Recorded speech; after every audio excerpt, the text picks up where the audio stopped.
안녕하세요. 결혼한 지 2년 된 30대 가정주부입니다.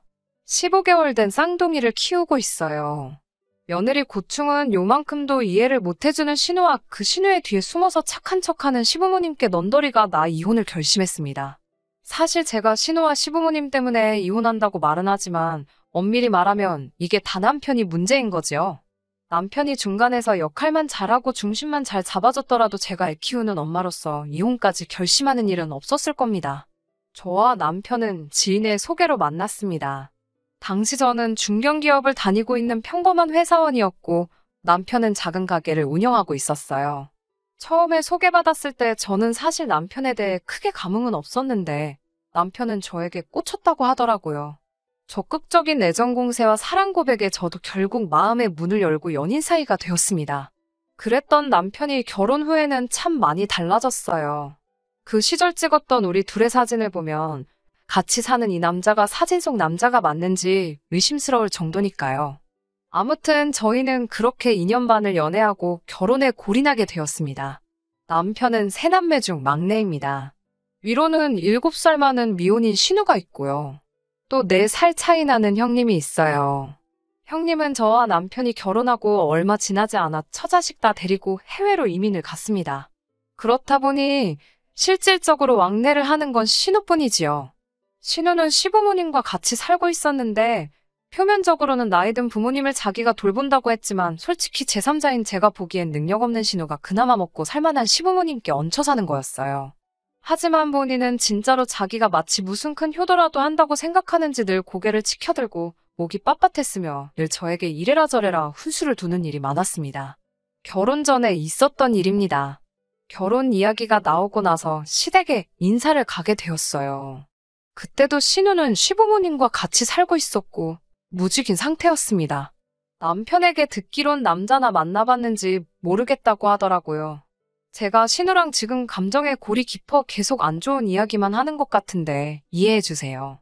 남편이 시아버지께서 양주를 좋아한다고 하시길래 아버님 드릴 중저가 양주 한 병과 어머님 드릴 화과자 한 세트를 준비했습니다. 그렇게 시댁에 도착했는데 신우가 제 손에 들려있는 쇼핑백을 보더니 제 인사가 끝나기도 전에 제 손에서 쇼핑백을 휙 낚아채 가는 겁니다. 순간 어안이 벙벙해서 이게 무슨 일인가 하고 있는데 신우가 남편에게 빽소리를 지르면서 아버지 건강 안 좋으신 거 모르냐고 선물이라고 독약을 가져왔냐고 그러는 거예요. 그러자 남편은 신우에게 변명 한마디 제대로 못하고 자기가 생각이 짧았다며 미안하다는 겁니다. 그러면서 신우가 초면인 저에게 남자가 생각이 짧아도 여자가 현명하게 처신해야 하는 거 아니냐고 핀잔을 주더라고요. 황당해서 뭐라고 말도 안 나오더군요. 그때 그 모습을 본 시아버지께서 허허 웃으시며 신우에게 벌써 신우 노릇이라도 하려 드는 거냐며 조금 살살하라고 하시는 겁니다. 전 순간 바보가 된 기분이었어요. 시아버지가 뒤이어 어쨌든 사원 정성이 있으니 당신이 조금씩 아껴서 잘 마시겠다고는 하셨지만 도저히 이 집안 분위기가 파악이 안 되더라고요. 사실 이날 집으로 돌아와서 파혼을 생각했었습니다. 남편에게 당신 누이가 너무 무서워서 이 결혼 못하겠다고까지 말도 했었고요. 하지만 그 말을 하고 며칠 뒤 제가 임신했다는 사실을 알게 되었고 어쩔 수 없이 결혼을 계속 진행시킬 수밖에 없었습니다. 남편 말로는 신우한테 저한테 함부로 말하지 말라고 분명히 말했다고 이제 지난번 같은 일은 없을 거라고 했습니다. 하지만 여자들끼리만 아는 그 특유의 눈빛 있잖아요. 저 여자가 나를 단단히 싫어하는구나. 아주 레이저를 쏘는구나 싶은 그런 눈빛이요. 그런 식으로 저를 매번 쏘아보는데 나중에는 그나마도 적응이 됐는지 신우 눈알이 걱정될 지경이었습니다. 저렇게 저를 쳐다보다가 눈알 빠져나오는 거 아닌가 싶은 지경이었으니까요. 아무튼 결혼식을 올리고 얼마 지나지 않아 저는 회사를 그만뒀습니다. 육아휴직이라든가 어떤 회사 제도를 쓸 수도 있었겠지만 좀 눈치도 보이는 상황이었고 당시 상황상 회사를 그만두는 게 최선의 선택이었어요. 곧이어 쌍둥이가 태어났고 본격적으로 저는 육아와 살림을 도맡아 하게 되었습니다. 처음 해보는 육아와 살림이었기 때문에 익숙치가 않아서 친정어머니의 도움이 많이 필요하더라고요. 당시 이런 상황을 고려해 저희 집을 친정에서 차로 10분 거리에 구했는데 이걸로 신우가 얼마나 난리를 쳤는지 모릅니다. 시부모님을 무시하는 처사라면서요. 시부모님이 제 출산을 손꼽아 기다리셨던 건 맞아요. 왜냐하면 시부모님이 워낙에 형님의 애들을 이뻐하셨는데 형님이 어느 날 갑자기 다 데리고 이민을 가버려서 한동안 정말 서운해하시고 허전해하셨거든요. 그렇다고 해서 시부모님이 아이를 잘 봐주시거나 그런 건 또 아니에요. 정작 형님네가 무슨 일이 생겨서 잠깐이라도 맡아달라고 하면 그건 질색팔색을 하시던 분들이 정작 당신들이 보고 싶으면 수시로 영상통화 거시고 오밤중에 형님네 찾아가셨거든요. 아무도 왜 형님네가 이민을 가게 되었는지 정확히 저에게 말해준 사람은 없었지만 형님이 이민 가기 전 저에게 이 꼴 저 꼴 다 보기 싫고 지겨워서 간다고 했는데 이 말이 시부모님의 행동과 무관하지 않다고 생각해요. 아무튼 그런 상황을 이미 지켜보기도 했고 제 입장에서도 친정어머니가 편안히 아무래도 신혼집을 구할 때 친정하고 가까운 곳으로 알아보고 정하게 된 거예요. 그런데 그 사실을 알고 신우가 말 그대로 생난리를 친 거죠. 친정부모만 부모고 시부모는 남이냐며 손주들이 그러면 외가만 따를 거라는 둥 아직 일어나지도 않은 일을 혼자 상상하면서 열불을 냈습니다. 처음에 한두 번은 정말 내가 이기적인 건가 싶었네요. 그 이후로도 신우로 인해서 여러 가지 사건이 있긴 했지만 하나하나 다 언급할 수는 없으니 제가 이혼을 결심하게 된 결정적인 이야기만 해보겠습니다. 얼마 전 시어머니의 생신이었어요. 어머님 생신은 토요일이었고 제가 전날 전화를 드렸습니다. 내일 아이들 데리고 아침 일찍 찾아뵙겠다고 미리 말씀드리려고요. 시어머니께서는 쌍둥이 데리고 그 이른 시간에 어떻게 아침부터 오겠냐며 천천히 준비하고 오라고 하셨습니다. 그렇게 말씀해 주시니 감사했지만 그래도 계획대로 아침 일찍 가려고 했어요.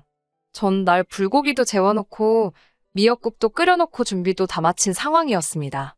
그런데 일이 꼬이려고 그런 건지 토요일 이른 아침에 남편이 가게에 나갔다 와야 할 것 같다고 하더라고요. 가게에 누수가 생겨서 매장이 물바다가 됐다면서요.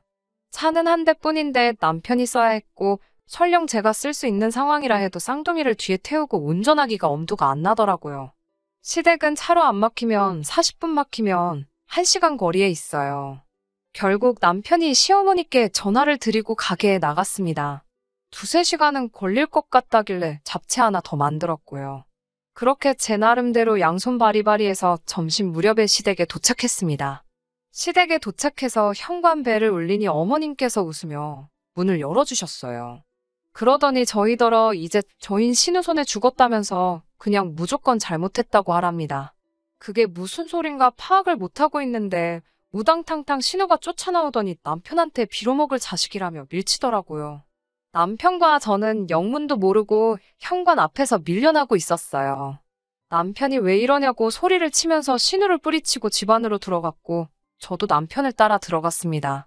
그러자 신우가 저희 뒤통수에 대고 악을 쓰면서 현관문을 닫는 거예요.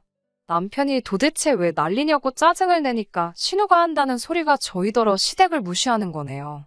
시어머니 생신인데 어떻게 전화 한 통 없냐면서요. 남편이 아침에 전화하지 않았냐니까 너 말고 쟤라면서 저한테 삿대질을 하더군요. 그런 식으로 행동할 거면 이 집에 오지 말라면서요.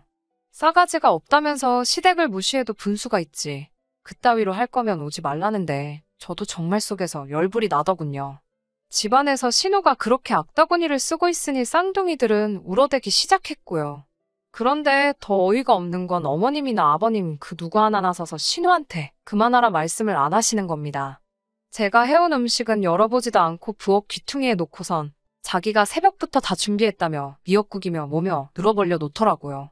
조미료 냄새가 풀풀 나는 데다 양도 얼마나 조금 했는지 성인 5이 먹기에 턱없이 부족했어요. 그런데도 죽어도 제가 한 음식은 열어보지도 않더군요.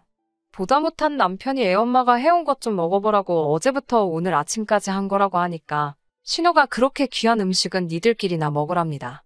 슬퍼서 눈물이 나는 게 아니라 억울하고 서러워서 눈물이 날 것 같았지만 그래도 시어머니 생신상 앞에서 우는 건 차마 아닌 것 같아서 정말 눈물을 삼키며 꾸역꾸역 밥을 밀어 넣었습니다. 식사를 마치고 거실에 모였는데 신우가 또 시비를 걸더라고요. 도대체 왜 시어머니 생신날 아침에 왜 전화를 안 한 건지 이유나 들어보자고요.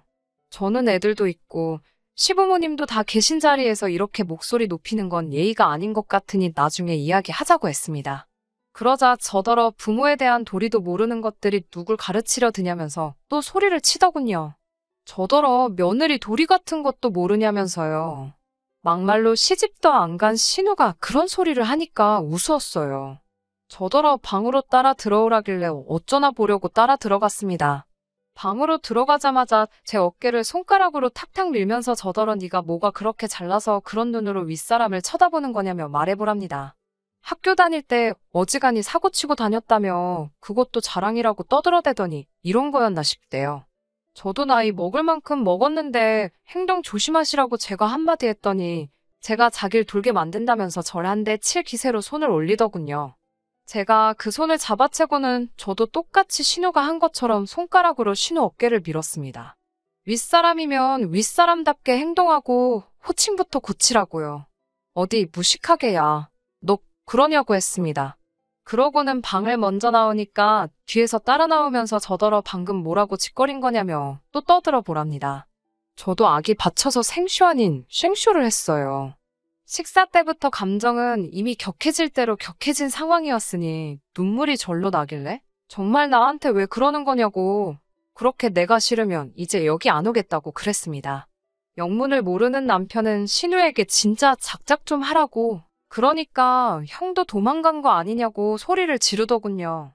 저는 제가 해간 음식을 도로 다 챙기고 남편은 쌍둥이 챙겨서 그 집에서 빠져나왔습니다. 나오면서 시부모님께 죄송하다고 인사는 드렸어요. 그러자 곧 아버님이 저희 뒤를 따라 나오시더군요.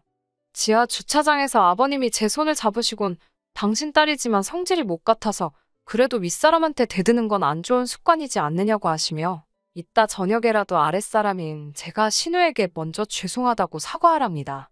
팔은 안으로 굽는다더니 어쩔 수 없구나 싶었어요. 죄송한 것도 없는데 집안 분위기 해치기 싫다는 이유로 억지로 사과하면 신우가 얼마나 기고만장할까 싶기도 했고요. 집으로 돌아와 침대에 엎드려 정말 엉엉 울었습니다. 속상하고 억울하고 서럽고 이 집구석이 얼마나 잘났다고 아무리 신우라지만 그런 인간한테 이렇게 수모를 겪나 싶더군요. 그래도 그렇게 한동안 눈물을 쏟아내고 나니 마음이 한결 가라앉았습니다.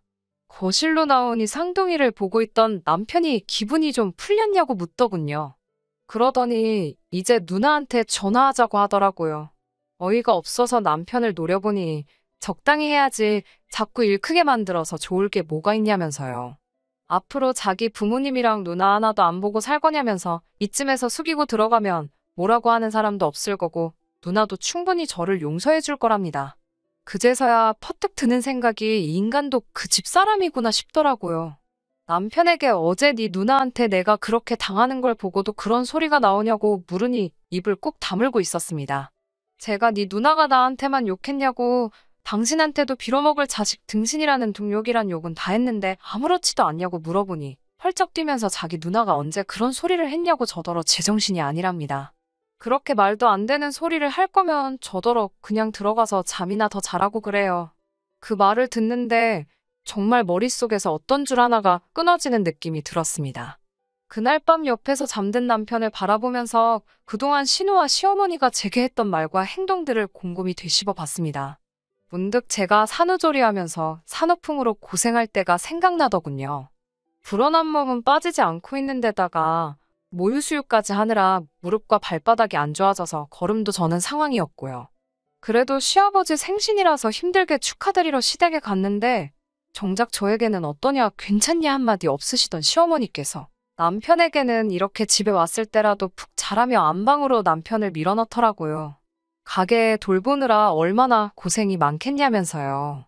식탁을 치우면서 그 모습을 보고 있자니 할 말이 없더군요.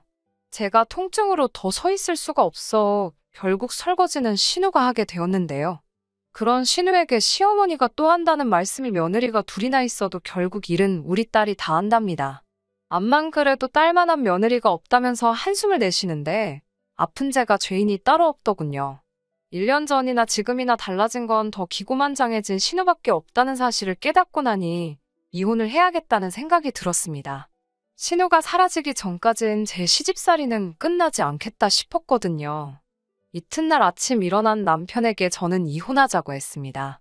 그러자 남편은 진짜 이렇게까지 해야겠냐면서 그동안 잘 참고 지내놓고 이번엔 왜 이리 유난이냐고 묻더라고요. 그러더니 일단 자기는 가게 나가봐야 되니까 집에 오면 마저 이야기하자면서 속 좀 달래고 있으랍니다. 전혀 진지하게 듣는 눈치가 아니었어요. 결국 그동안 쌓여왔던 감정들을 친정 부모님께 가서 터트리고 말았습니다. 잘 사는 줄만 알았던 딸이 와서 통곡을 하고 울어대니 두 분 다 그렇게 마음고생하면서까지 살 필요가 있냐? 이혼하라 하시더군요. 부모님 얼굴에 먹칠하는 것 같아 죄송하다고 하니 그런 말 말라 하시면서 애들도 줘버리랍니다. 애들 주고 새 시작하라고요. 그 이야기를 들은 친정어머니도 아버지께 무슨 소리를 그렇게 하냐 하시면서도 키우겠다 하면 도와주시겠다고. 하지만 못 키운다고 해도 누구 하나 너 욕하지 않으니까 저 하고 싶은 대로 하라 하셨습니다. 마음을 어느 정도 추스리고 집에 와서 남편을 기다렸어요. 평소와 다름없이 퇴근하는 남편은 현관문을 들어설 때 누군가와 통화 중이었는데 눈치를 보니 신우더라고요. 이 와중에도 신우와 아무렇지 않게 통화를 하는 남편을 보니 이 집안에서 정말 나만 등신이었구나 싶었습니다. 남편은 아침 일은 새까맣게 잊었는지 저에게 저녁을 차려달라 했습니다. 저는 미동도 하지 않고 남편을 물끄러미 쳐다봤어요. 그제서야 남편은 아직도 기분이 안 좋냐며 자기도 피곤한데 이제 그만하자는 겁니다. 남편에게 위자료도 모두 다 필요 없으니까 아이들도 당신이 키우라고 대신 이 집에서 나가만 달라고 했습니다. 그제서야 남편도 상황이 장난이 아닌 걸 눈치챘는지 이야기 좀 하자더군요. 저는 더할 이야기 없으니 챙겨든 짐하고 애들 데리고 시댁으로 가라고 했습니다. 솔직히 아이들을 남편하고 보낸다는 게 가슴이 찢어질 듯 아팠지만 제가 애들을 키운다고 하면 그 점을 볼모로 저를 놔주지 않을 시댁이란 걸 알고 있었기에 방법이 없었어요. 전셋집의 경우 결혼식을 준비하는 과정 동안 남편이 저에게 가게 매출이 급감하고 있다는 사실을 숨기고 있었습니다. 집을 구하려고 하는데 남편이 주기로 한 돈을 주지 않아 제가 추궁을 했고 그제서야 신혼집에 쓰려던 돈을 가게에 썼다고 털어놓더라고요. 하늘이 노래지는 기분이었지만 배는 불러오지 화만 내고 있어선 될 일이 아니었기에 어쩔 수 없이 친정부모님의 도움을 받은 상황이었습니다. 그제서야 남편은 자기가 어떻게 해주길 바라는 거냐고 저에게 묻더라고요. 저는 남편에게 누나랑 연 끊고 살았으면 좋겠다 했습니다. 시부모님하고도 명절이나 생신을 제외하고는 만나고 싶지 않다고 했어요. 애들도 보여주고 싶지 않다고요. 그러자 남편은 다 늙은 부모님을 상대로 화풀이를 하고 싶은 거냐며 저에게 다시 역성을 내더군요. 역시 집어릇게 못 주내라고 제가 내뱉었고 남편은 저더러 그런 여잔 줄 몰랐답니다. 나도 너가 이렇게 한심하고 무능한 남잔지 몰랐다고. 그러니까 헤어지자는데 왜 이렇게 잔말이 많냐고 쏴붙이자 한다는 소리가 자기는 애는 못 키운답니다. 자기 혼자 장사하고 애들도 어떻게 키우냐고요. 얼마 되지도 않는 재산 변호사 끼고 이혼 소송해봤자 수임료 떼주고 나면 남는 것도 없겠다는 생각이 번뜩 들어서 그러면 내가 애를 키울 테니 양육비를 달라고 했습니다. 양육비만 제때 주면 한 달에 한 번씩 시부모님 만나는 건 허락해주겠다고요. 남편은 생각할 시간을 달라 하더군요. 그리고 며칠 뒤 신우에게서 전화가 걸려왔습니다. 신우 두 글자가 핸드폰 액정에 뜨자마자 가슴이 쿵쾅거리고 당장이라도 토할 것 같은 기분이었지만 무슨 소리를 하려고 걸었나 싶어 전화를 받았어요. 신우는 한껏 차분한 목소리로 이혼하기로 했다는데 그게 사실이냐고 물었고 네 덕분에요라고 대답했습니다. 신우가 저더러 말 좀 가려서 하라고 하길래 제가 신우한테 그쪽이야말로 똑바로 하라고 받아쳤습니다. 신우가 설령사과를 하려고 건 전화였다 하더라도 제 입에서 말 한마디 곱게 나가지가 않더라고요. 한 번 만나서 이야기나 했으면 좋겠다고 그러길래 그러자 했습니다. 더는 당하고만 있을 저도 아니었으니까요. 약속된 장소에 나가니 신우와 시부모님 그리고 남편까지 나와 있었습니다. 시부모님은 아무리 그래도 애들까지 있는 사이에 이혼은 함부로 하는 게 아니라며 저더러 다시 한번 생각해 보라 하셨어요. 저는 그런 말씀 하실 거면 가보겠다고 자리에서 일어났고 그러자 남편은 정확히 제가 바라는 게 뭐냐고 또 묻더군요. 말하지 않았느냐. 신우하고 안 보고 사는 게 제일 중요하다. 신우가 있는 한 시댁에 가고 싶지도 않다. 애들도 보여주기 싫다고요. 시부모님은 엄마라는 사람이 애들을 볼모로 잡고 이게 뭐하는 짓이냐고 화를 내셨고 시아버지는 그런 시어머니한테 이게 다 당신하고 신우 때문이라며 두 여자가 짝짝꿍이 돼가지고 새로 들어온 사람 마음 하나 헤아려 주질 못했냐며 사과하라고 호통을 치셨습니다. 평소에 아버님이라고 신우나 시어머니와 특별히 다른 언행을 보여주시진 않으셨지만 그래도 그날만큼은 제 편이 되어주셔서 감사했네요. 시아버지께서는 이혼은 한다면 어쩔 수 없지 않겠냐 하시면서 그래도 손주 크는 건 보고 싶으니 양육비 명목으로 재산을 얼마 주시겠다 하셨습니다. 대신 애들이 성인이 될 때까지는 한 달에 2번은 만나게 해달라고 하시더군요. 얼마면 되겠냐는 질문에 저는 일단 1년에 1,500만 원씩 달라고 했습니다. 그리고 아이들이 자라서 학교에 다니기 시작하면 그때부터는 그 2배를 받아야겠다고 했어요. 애들이 둘이니 그 정도는 받아야 할 것 같다고요. 신우는 또 그새를 못 참고 저더러 날강도 같은 것이라고 욕을 했고 그 순간 시아버지가 신우 뺨을 때리더군요. 너 때문에 이 사단이 났는데 아직도 정신을 못 차리냐고요. 둘째도 외국으로 피난 가게 만들더니 셋째까지 기어이 이혼남을 만드냐고. 너를 잘못 키운 내 잘못이라며 한숨을 쉬는 시아버지께 신우가 찍소리도 못하고 얼굴만 벌개져 있는 꼴을 보고 있자니 약간 불쌍하면서도 고소한 마음이었어요. 시아버지는 일단 제가 말한 대로 1년에 1,500씩 줄 것이고 대신 훗날이라도 제 마음이 풀어지거든 다시 한 가족이 되었으면 좋겠다고 하셨습니다. 남편도 자기가 제대로 역할을 못해줘서 미안하다며 언제라도 제 마음이 풀어지면 다시 한번 기회를 달라고 하더라고요. 아이까지 주고서라도 이혼한다고 드니 다들 제가 장난하는 게 아니라는 걸 알아챈 듯 했습니다. 시아버지는 그 자리에서 저에게 1,500만 원을 이체시켜 주셨고 남편과는 협의 이혼하는 걸로 결정했습니다. 협의 이혼이어도 시간이 좀 걸린다고 하길래 그동안에 정갈 곳이 없으면 저는 친정에가 있을 테니 전셋집에서 하나씩 정리하라고 했네요. 이제 며칠 뒤면 이혼도 마무리가 될 것이고 그러면 저는 완전히 자유로워질 수 있을 겁니다. 이미 마음은 너무나 편하고 한결 가볍습니다. 핸드폰에서 신호 프로필이 수시로 바뀌고 있는데 거기엔 지금도 저에 대한 악담이 가득하지만 이제 기분이 상하지도 않아요. 저러니 아직까지 제 짝도 못 만나고 지 부모 괴롭히며 살지 싶습니다. 자격지심이 있었던 건가 싶은 생각도 들지만 제 알바는 아니지요. 여러분들도 너무 참지만 마시고 한 번씩 질러야 할 때는 내질러 보세요. 그래야 주변 사람들도 정신 차리고 대접해줍니다. 들어주셔서 너무 감사해요. 끝까지 들어주셔서 감사합니다. 오늘의 사연은 여기까지입니다. 구독과 좋아요, 알람 설정 부탁드리고 더 좋은 사연으로 다시 찾아뵙겠습니다. 감사합니다.